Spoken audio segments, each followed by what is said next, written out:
एक छोटे से गांव में रामू नाम का एक मेहनती लेकिन गरीब किसान रहता था। उसका जीवन पूरी तरह उसकी फसल पर निर्भर था। हर दिन वह सुबह सूरज निकलने से पहले खेत में पहुंच जाता और देर शाम तक काम करता। उस दिन गर्मी कुछ ज्यादा ही थी।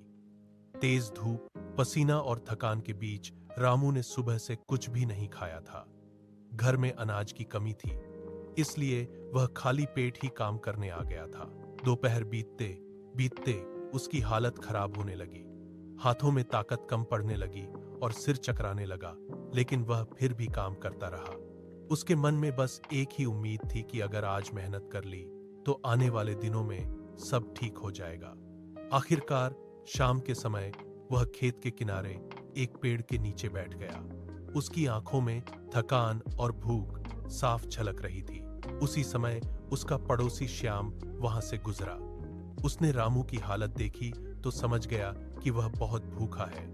बिना समय गंवाए श्याम अपने घर गया और थोड़ी देर बाद गरम गरम रोटियां, दाल, चावल और थोड़ा सा अचार लेकर लौट आया। उसने प्यार से रामू के सामने खाना रखा और कहा, पहले खाना खा लो, फिर बाकी बात करेंगे। रामू ने पहले संकोच किया, लेकिन श्याम के जोर देने पर उसने खाना शुरू किया। जैसे ही उसने पहला कौर खाया, उसे एक अलग ही सुकून महसूस हुआ। धीरे धीरे उसकी थकान कम होने लगी और चेहरे पर राहत दिखने लगी। खाना खत्म करने के बाद उसकी आंखों में कृतज्ञता के आंसू थे। उस दिन रामू को यह एहसास हुआ कि जिंदगी में सिर्फ मेहनत ही नहीं, बल्कि इंसानियत और एक दूसरे का साथ ही असली दौलत है।